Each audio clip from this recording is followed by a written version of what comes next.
friends, this is Vandana Bani. How are you all?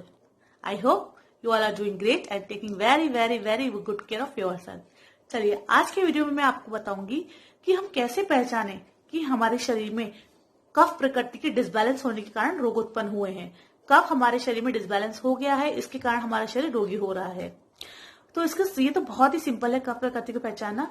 यदि आपको गले में इस तरह के कफ जैसा रहता हो या आपको सर्दी जुकाम हो, ये रेस्पिरेटरी सिस्टम में किसी प्रकार की गड़बड़ हो आपको, तो आप समझ जाइए कि आपका कफ जनित रोग आपको हो गए हैं। इसमें सर्दी, खांसी और गले में खराश टाइप और लंग्स में भी इन्फेक्शन टाइप, ये सब चीजें आपको कफ प्रकृति के कुपित होने के कारण होती हैं।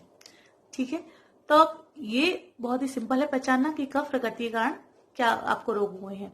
और हाँ, यदि मतलब हर रोग, एक रोग को किसी प्रकार कोई रोग है, जैसे सर दर्द हुआ तो वो भी 3 प्रकृति का अलग अलग हो सकता है। जैसे सर दर्द हुआ, यदि आपको वात प्रकृति के डिसबैलेंस के कारण होगा तो वो आपके मसल्स में, आपके मसल्स में दर्द होगा, उसके कारण आपको सिर में दर्द पता चल जाएगा कि मेरी मसल्स में ऐंठन हो रही है, इसके कारण आपका सर दर्द हुआ है।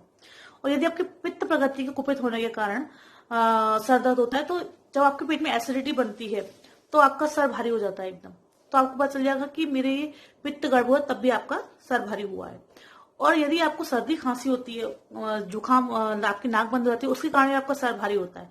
तो एक रोग होने के 3 कारण भी हो सकते हैं, वात, पित्त और कफ। इन तीनों के डिसबैलेंस के कारण एक रोग हो सकता है कोई भी। तो यदि आपको सर दर्द हुआ है ये वात प्रकृति के कारण, यदि आपकी मसल्स में पेन है उसके कारण आपको सर दर्द हुआ है, जैसे कभी कभी क्या होता है गर्दन अपनी भारी भारी हो जाती है, तो ऐसा लगता है कि बहुत दर्द हो रहा है, तो ये दर्द अपने सिर तक पहुंच जाता है, तो अपने को पता चल जाता है कि हाँ हमारे यहाँ दर्द हो रहा था तो हमारे सिर में पहुंच गया था, तो उसकी तब आपका वात प्रकृति के कारण होता है। तो आपको सूक्ष्म व्यायाम करिए, अनुलोम विलोम करिए, तो उससे आपका फटाफट से सर उतर जाएगा, सर आपका बिल्कुल रिलैक्स हो जाएगा। यदि पेट में आपके एसिडिटी के कारण सर में दर्द हो रहा है तो फटाफट से वॉमिटिंग कर लीजिए, वॉमिटिंग करेंगे तो आपका एकदम सर एकदम हल्का हो जाएगा। यदि आपको कफ प्रकृति के कारण रोग हुआ है, यदि आपकी नाक बंद हो गई है, आपको उस कारण सर दर्द हुआ है, तो आप फटाफट से आप गर्म चीजों का सेवन बढ़ा दीजिए। यदि आपके कफ प्रकृति के कारण सर दर्द हुआ है, आप इनहेल करिए, भाप भी ले सकते हैं, स्टीम ले सकते हैं। तो तीनों प्रकार के वात, पित्त, कफ के कारण यदि कोई रोग होता है तो उसके अलग अलग वो होते हैं कारण। ठीक है, इसको मैंने आपको साथ शेयर कर दिया, समझा दिया है, तो आप इसको पहचान सकते हैं इजीली। ठीक है, अब कफ प्रकृति के रोगों के बारे में आपको बता रही थी कि आप इसमें आप क्या कर सकते हैं। सबसे पहले तो यदि आपको कफ प्रकृति के रोग है तो आप चिकनी चीजें बिल्कुल भी ना खाएं, ठंडी चीजें बिल्कुल भी ना खाएं।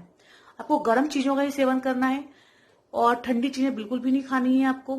और आपको इसमें प्राणायाम बहुत ही हेल्पफुल है। यदि आपको कफ प्रकृति के रोग है तो इसमें आप प्राणायाम रोज करें, 1 घंटा प्राणायाम रोज करें आप, फिर देखिए आपकी कफ प्रकृति बिल्कुल बैलेंस रहेगी और आपको जो कफ प्रकृति के कारण जो भी रोग हुए हैं वो भी आपको परेशान नहीं करेंगे। ठीक है, तो इसमें भी आप सबसे पहले भस्त्रिका करें और अनुलोम विलोम करें और कपाल भारती करें, ये 3 आपको करने ही है, जिसके कारण आपका ये जो कफ है वो कभी भी आपका डिसबैलेंस नहीं होगा, हमेशा अपने नेचुरल स्टेट में रहेगा। और इसमें आप गर्म चीजों का सेवन ज्यादा से ज्यादा करें। यदि आपको कफ प्रकृति के रोग में, आप उसमें काढ़े का सेवन भी कर सकते हैं और दूध के साथ हल्दी डाल के भी ले सकते हैं।